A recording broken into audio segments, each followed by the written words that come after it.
ओम शांति। प्यारे भाई बहनों, आज के इस टॉपिक में बाप दादा की हम नेक्स्ट अव्यक्त वाणी पे चर्चा करेंगे, जिसमें बाबा की नेक्स्ट वाणी है 23/10/1970 की वाणी है, जिसमें बाबा ने मेन पॉइंट में बताया है कि महारथी बनने का पुरुषार्थ क्या होता है। महारथी अगर हम बने तो हमें क्या पुरुषार्थ करना पड़ेगा, उसके लिए क्या क्या आइडियाज़ होंगे, क्या क्या हमें बाबा रास्ते बता रहे हैं, वह सब इस वाणी में हमें देखने को मिलेंगे। तो आप सब इसी तरह जुड़े रहिए हमारे साथ। हम वाणी में रीड करना स्टार्ट करते हैं। ओम शांति। रूहानी ड्रिल आती हैं। ड्रिल में क्या करना होता है? ड्रिल अर्थात शरीर को जब चाहे वहाँ मोड़ सके, और रूहानी ड्रिल अर्थात रूह को जहाँ जैसे और जब चाहे वहाँ स्थित कर सके, अर्थात अपनी स्थिति जैसे चाहे वैसी बना सके। बाबा हमें यहाँ पे एक ड्रिल सिखा रहे हैं कि हम जब चाहे जहाँ चाहे अपने को कैसे मोड़ सके। यहाँ पे मोड़ने का मतलब ये नहीं है कि हमारे रूहानी देह को मोड़ना है, यहाँ पे मन को मोड़ने की बात कर रहे हैं, आत्मा को मोड़ने की बात कर रहे हैं यहाँ पे बाबा। तो हम जब चाहे जहाँ चाहे अपने रूहानी ड्रिल के द्वारा अपने मन को वहाँ पे स्थित कर सकते हैं, वैसी अपनी स्थिति बना सकते हैं। इसको कहते हैं रूहानी ड्रिल। जैसे सेना को मार्शल व ड्रिल मास्टर जैसे इशारा देते हैं ना, जैसे आर्मी में भी सेना होती है, वहाँ पर भी ड्रिल मास्टर होते हैं, तो वहाँ पे मास्टर ड्रिल के इशारा देते हैं ना, मास्टर ड्रिल के इशारा देते हैं। तो वैसे ही करते हैं ना। ऐसे स्वयं ही मास्टर व मार्शल बन जहाँ अपने को स्थित करना चाहे वहाँ कर सके, ऐसे ही अपने आप को ड्रिल मास्टर बना रहे हो। ऐसे तो नहीं कि मास्टर कहे हेड्स डाउन और स्टूडेंट हैंड्स अप करे, नहीं ना। बाबा यहाँ पे बोल रहे कि ऐसे तो नहीं करते हो ना कि जहाँ मास्टर कहे कि हैंड्स डाउन तो स्टूडेंट वहाँ पे हैंड्स अप कर ले। यहाँ पे ऐसा नहीं है ना। बाबा हम बच्चों को पूछ रहे कि यहाँ पे तो ऐसा नहीं चलता है। ऐसे मार्शल कहे तो राइट और सेना करे तो लेफ्ट। ऐसे सैनिक को व स्टूडेंटों को क्या किया जाता है? डिसमिस। तो यहाँ भी ये स्वयं डिसमिस हो ही जाते हैं अपने अधिकार से। प्रैक्टिस ऐसी होनी चाहिए जो 1 सेकेंड में अपनी स्थिति को जहाँ चाहो वहाँ टिका सको, क्योंकि अब युद्ध स्थल पर हो। बाबा ने हम बच्चों को यहाँ पे क्या बताया है कि आप युद्ध स्थल पर हो। आप अभी वर्तमान में जिस स्थिति में जहाँ पर भी हो, वहाँ पे आपका वो आसपास का माहौल कहे या मन की स्थिति या जो भी है, वो सब आप एक युद्ध स्थल पे खड़े हो। बाबा हमें संगम पर लाया है, हमें संगम पर नया ब्राह्मण जन्म दिया है, तो हमारे लिए ये सब दुनिया एक तरह से युद्ध स्थल ही है। मन के माहौल, आसपास की आत्माएं, सब हमारे लिए वह एक ड्रामा मिसल युद्ध समान ही है। तो युद्ध स्थल पर सेना अगर 1 सेकेंड में डायरेक्शन को अमल में न लाए तो उसको क्या कहा जाएगा? इस रूहानी युद्ध पर भी स्थिति को स्थित करने में समय लगाते हो, तो ऐसे सैनिकों को क्या कहे? आज बाप दादा पुरुषार्थी महारथी बच्चों को देख रहे हैं, और अपने को जो महारथी समझते हैं वो हाथ उठाओ। बाबा यहाँ पे महारथी बच्चों को देख ये समझते हैं और फिर बोलते हैं बाबा कि हाथ उठाओ। कौन अपने को महारथी समझते हैं? थोड़ों ने हाथ उठाया। जो महारथी नहीं है वह अपने को क्या समझते हैं? बाबा यहाँ पे वापस बच्चों से सवाल पूछ रहे हैं कि जो अपने को महारथी नहीं समझते तो वो फिर क्या समझते हैं? अपने को घोड़ेसवार समझते हो? वह हाथ उठाए। जिन्होंने महारथी में हाथ नहीं उठाया, उन्होंने से बाप दादा एक प्रश्न पूछ रहे हैं कि अपने को वो बाप दादा का वारिस समझते हो जो अपने को घोड़ेसवार समझते हो। बाबा यहाँ पे ये पूछना चाह रहे हैं कि या तो आप अपने को महारथी या बाबा का वारिस समझते हो या फिर घोड़ेसवार, दोनों में से कुछ तो समझते होंगे ना। तो वह अपने को वारिस समझते हो। वारिस का पूर्ण अधिकार होता है लेना व देना। जब वह लक्ष्य पूरा वर्षा लेने का है तो घोड़ेसवार क्यों? अगर घोड़ेसवार है तो मालूम है नंबर कहाँ जाएगा? सेकंड ग्रेड वाले कहाँ आएगा? बाबा यहाँ पे बोल रहे हैं कि आप अगर घोड़ेसवार में आपने को काउंट कर रहे हो तो फिर आपका नंबर सेकंड ग्रेड में चला जाएगा, है ना, फर्स्ट डिवीजन वालों में नहीं आएगा। इतनी परवरिश लेने के बाद भी अगर ग्रेड सेकंड है तो फिर क्या ही मतलब है? बाबा यहाँ पे पूछ रहे हैं कि आपकी इतनी परवरिश कर रहे हैं हम लोग, है ना, रोज आपको ये पढ़ाई पढ़ा रहे हैं, और उस पढ़ाई में अगर आप इतनी पढ़ाई पढ़ने के बाद भी अगर अपने को सेकंड ग्रेड में लाते हो तो फिर आपका क्या ही मतलब है? अगर बहुत समय से सेकंड ग्रेड का पुरुषार्थ ही वर्षा भी बहुत समय से सेकंड ग्रेड का मिलेगा। बाबा यहाँ पे बोल रहे हैं, यहाँ पे बाबा ये कहना चाह रहे हैं कि यहाँ पे अगर आपका बहुत समय से सेकंड ग्रेड का पुरुषार्थ रहेगा संगम पर, तो बाबा बोल रहे हैं कि सतयुग में भी वर्षा आपको सेकंड ग्रेड का ही मिलेगा। मतलब सेकंड ग्रेड में मतलब क्या, हम कुछ जन्म बाद में आएंगे, बाकी थोड़ा समय फर्स्ट ग्रेड में अनुभव करेंगे। सर्वशक्तिवान बाप के बच्चे कहलाने वाले व्यक्त अव्यक्त द्वारा पालना लेने वाले फिर सेकंड ग्रेड। बाबा यहाँ पे ये कह रहे, अपने आप से क्वेश्चंस पूछ रहे बाबा कि बाप दादा के सर्वशक्तिवान बाप दादा के बच्चे व्यक्त और अव्यक्त पालना लेने वाले, व्यक्त में भी पालना ली जिन बच्चों ने और अव्यक्त में भी पालना ली, फिर वो सेकंड ग्रेड में आएंगे। बाबा मतलब अपने को ये ऐसे फील कर रहे कि आप फिर भी सेकंड ग्रेड हो रहे हो, तो ऐसे मुख से कहना भी शोभता नहीं है ना। या तो आज से अपने को सर्वशक्तिवान के बच्चे न कहलाओ। फिर बाबा यहाँ पे वापस देखो, हमें बहुत बड़ा यहाँ पे टोंट, मतलब टोंट तो क्या बोलते हैं बाबा की एक कड़ी भाषा है जो बाबा हमें एक बच्चे को सुधारने के लिए बोलते हैं। लौकिक में भी एक बच्चे को सुधारने के लिए जैसे उसके बाप होते हैं वो उसको वैसी लैंग्वेज बोलते हैं। तो यहाँ पे बाबा भी हमारे लिए कड़े शब्द यूज कर रहे हैं आज कि तो फिर आज अपने को सर्वशक्तिवान के बच्चे न कहलाओ। बाप दादा ऐसे पुरुषार्थी बच्चों को बच्चे न कहकर क्या कहते हैं मालूम है?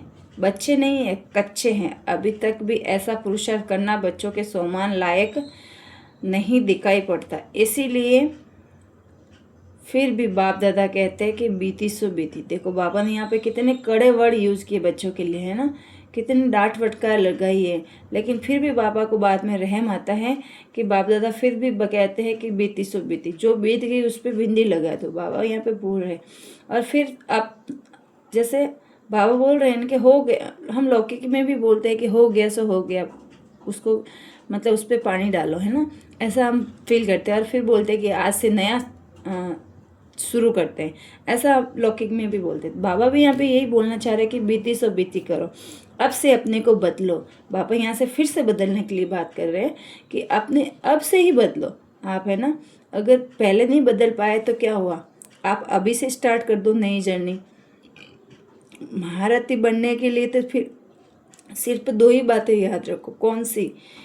एक तो अपने को सदैव साथी के साथ रखो, और सारथी वह है महारथी। पुरुषार्थ में कमजोरी के दो कारण हैं। बाप के स्नेही बने हो तो, लेकिन बाप को साथी नहीं बनाया। बाबा यहाँ पे बोल रहे हैं कि पुरुषार्थ में एक कमी क्या है कि बाप को स्नेही तो बनाया लेकिन बाप को साथी नहीं बनाया, है ना। अगर बाप दादा को सदैव साथी बनाओ तो जहाँ बाप दादा साथ हैं वहाँ माया दूर से ही मुर्शिद हो जाती है। बाप दादा को अल्प समय के लिए साथी बनाते हो, इसीलिए शक्ति की इतनी प्राप्ति नहीं होती है। बाबा यहाँ पे हम बच्चों को ये बोल रहे हैं कि आप बाप दादा को सदैव साथी नहीं बनाते हो, है ना, अल्प समय के लिए बनाते हो। तो फिर यहाँ पे बाबा बोल रहे हैं कि शक्ति भी आपको इतनी ही प्राप्ति होगी। सदैव बाप दादा साथ तो सदैव बाप दादा से मिलन मनाने में मगन हो, और जो मगन होता है उसकी लगन और को तरफ लग न सके। शुरू शुरू में बाप से बच्चों का क्या वायदा हुआ, तुम्ही से खाओ, तुम्ही से बैठो, तुम्ही से रूह को रिझाओ। अपना वायदा भूल जाते हो। बाबा यहाँ पे बोल रहे हैं, वायदा याद दिला रहे बच्चों ने। हम बच्चों ने शुरू में बाप से जो वायदा किया होगा, यहाँ पे बाबा मतलब ये डायरेक्शन देना चाह रहे थे। जो स्थूल रूप में जब बाबा के साथ थे जो बच्चे, तो वो ऐसे ऐसे वायदा करते थे। तो बाबा यहाँ पे बोल रहे हैं कि शुरू में जो आपने वादा किया है वह अब कहाँ गया, आप वो वायदा भूल गए क्या? अगर सारा दिनचर्या में हर कार्य बाप के साथ करो तो फिर क्या माया डिस्टर्ब कर सकती है? बाप के साथ होंगे तो माया डिस्टर्ब नहीं करेगी। माया का डिस्ट्रक्शन हो जाएगा तो भले ही बाप के स्नेही बने हो, लेकिन साथी नहीं बनाए। हाथ पकड़ा है, साथ नहीं लिया है, इसीलिए माया द्वारा घात होता है। गलतियों का तो कारण है गफलत। गफलत गलतियां कराती हैं। अगर रूह को न देख रूप तरफ आकर्षित होते हो तो समझो मुर्दे से प्रीत कर रहे हो। मुर्दे से प्रीत रखने वालों को समझना चाहिए कि हमारा भविष्य मुर्दा घाट में कार्य करने का है। देखो यहाँ पे बाबा ने कितनी बड़ी वापस यहाँ पे लाइन बोली बच्चों के लिए कि अगर मुर्दे से पीड़ित रखने वाले हैं, समझते हो अपने को, तो फिर भविष्य में भी, भविष्य का मतलब बाबा यहाँ पे समझाना चाह रहे हैं कि सतयुग में भी आप मुर्दाघात में कार्य करने के लायक ही बनेंगे फिर, है ना, अगर मुर्दों से प्रीत रखेंगे तो। और जिस समय ऐसा संकल्प भी आए तो फिर मुर्दा घाट का पाठ समझो। देखो बाबा ने यहाँ पे फिर से हमें अटेंशन दिया कि अगर आपके दिमाग में अगर ऐसा मुर्दों से प्रीत रखने वाला संकल्प आए तो फिर अपने को ऐसा ही फील करो कि हम मुर्दाघात में पार्ट बजाएंगे, है ना। तो फिर बाबा यहाँ पे वापस अटेंशन देने के लिए बोल रहे हैं कि अपने को फिर ऐसा समझो। सभी को कहते हैं ना एम ऑब्जेक्ट और सामने रखो। यहाँ पे एम ऑब्जेक्ट का मतलब बोलते हैं कि हमारे एम ऑब्जेक्ट क्या है, लक्ष्मी से नारायण बनना, है ना। तो वो सदा सामने रखो ना। आप मुर्दों से क्यों प्रीत रखते हो? तो जो भी कार्य करते हो, जो भी संकल्प करते हो, उसके लिए भी लक्ष्य और प्राप्ति अर्थात एम ऑब्जेक्ट सामने रखो। सर्वशक्तिवान बाप वरदाता से अपना कल्प इसी पाठ का वर्षा लेने के लिए आए हैं। तो मुर्दे को सुरजित करने वाले मुर्दा घाट में पाठ नूंदने के लिए आए हैं। अपने को पूछो, जो भी बच्चा अपनी गलतियों को बार बार बाप के सामने रखता है तो उसको ये समझना चाहिए कि बाप के आगे अपनी कमियों को रखने के बाद भी अगर दोबारा कर लिया तो क्षमा के सागर के साथ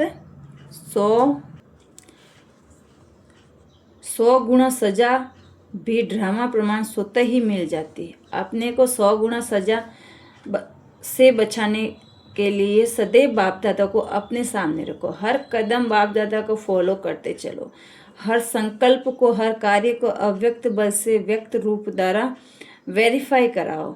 जैसे साकार में साथ होता था वैसे वेरीफाई कराने के बाद भी प्रैक्टिकल में आते हैं, तो वैसे ही बाप दादा को अव्यक्त रूप से सदैव सम्मुख व साथ रखने से हर संकल्प, हर कार्य वेरीफाई कराकर फिर करने से कोई भी व्यर्थ विकर्म नहीं होगा।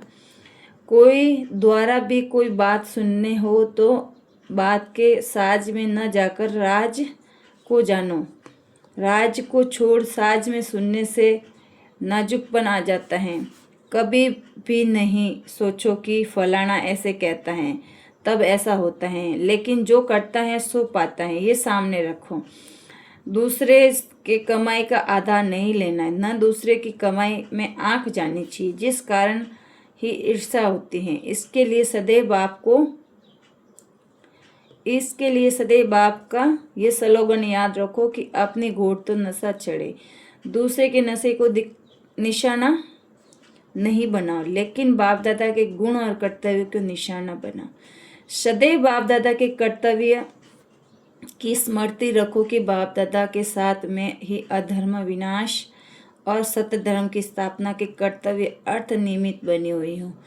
जो अर्ध धर्म के विनाश अर्थ निमित्त है वह स्वयं फिर अर्ध धर्म के कार्य व देवी मर्यादा को तोड़ने का कर्तव्य कैसे कर सकते हैं। मैं मास्टर मर्यादा पुरुषोत्तम हूँ, तो मर्यादाओं को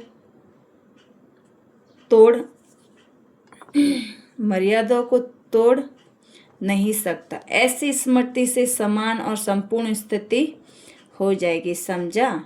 बाबा ने कितना सुंदर रीति यहाँ पे बताया है कि कुल मिला के आपको मर्यादाएं नहीं तोड़नी है। अगर मर्यादा तोड़ने का ख्याल आए तो फिर हम अपने को ये समझना है कि वहाँ पे हम बाप दादा के इस कर्तव्य में, देवी मर्यादा को तोड़ने में कर्तव्य कैसे कर सकते हैं। कर्तव्य, फिर बाबा ने बोला कि सोचो कम, कर्तव्य अधिक करना। सिर्फ सोचने से समय नहीं गंवाना। सृष्टि के कयामत के पहले कमजोरी और कमियों को समाप्त करना है।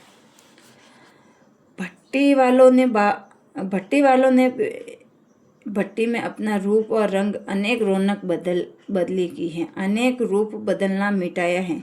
सदा के लिए रूहानी रूप दिखाई दे ऐसा अपने को बनाया है। उलझनों का नाम निशान न रहे ऐसे अपने को उज्जवल बनाया है। अल्प काल के लिए प्रतिज्ञा की है, व अंत काल के प्रतिज्ञा की है। अपनी पुरानी बातों को, अपने पुराने संस्कारों को ऐसा परिवर्तन में लाना है जैसे जन्म परिवर्तन होने के बाद पुराने जन्म की बातें भूल जाती है। ऐसे पुराने संस्कारों को भस्म किया है व अस्थियों को, बाबा यहाँ पे पूछ रहे कि ऐसे पुराने संस्कारों को भस्म किया है व अस्थियों को रख दिए। अस्थियों में फिर भूत प्रवेश हो जाता है, इसीलिए अस्थियों को भी संपूर्ण रीति सागर में समार जाना है। कहाँ छिपकर न ले जाना है, नहीं तो फिर अपनी अस्थियों को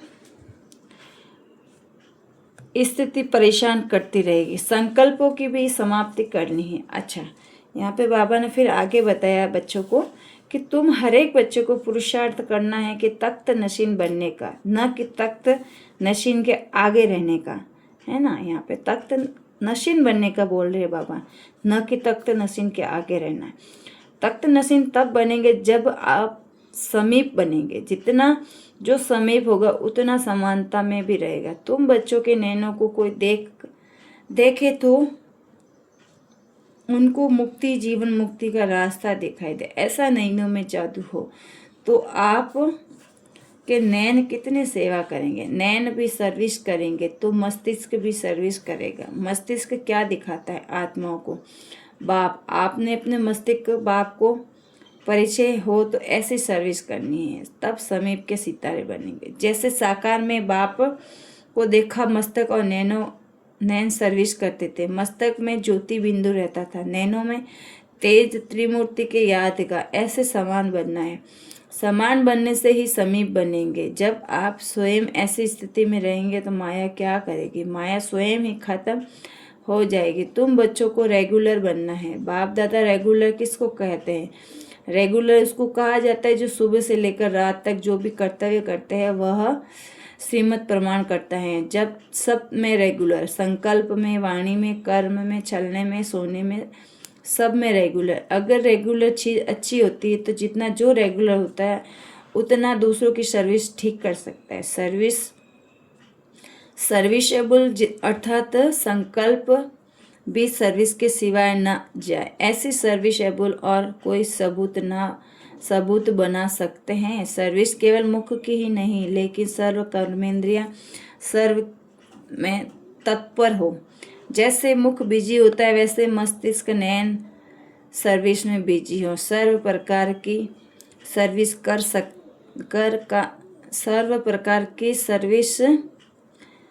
सर्विस का सबूत निकालना है। एक प्रकार की सर्विस से सबूत नहीं निकलता, सिर्फ सहाराना करते हैं। चाहिए तो सबूत देने के लिए सर्व प्रकार की सर्विस में सदा तत्पर रहना है। सर्विस जितना होगा वैसा ही आप समान बनाएंगे, फिर बाप समान बनाएंगे। अच्छा, बाबा ने अपनी वाणी को यही विराम दिया। ओम शांति।